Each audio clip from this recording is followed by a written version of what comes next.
对到块，蓝色单根线啊，蓝色的话接到对到块，红色接到主轴这个位置就可以。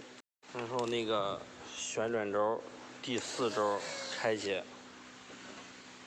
2根线 ，A 对 A，AO 对 AO， 然后 Y2 的拆解。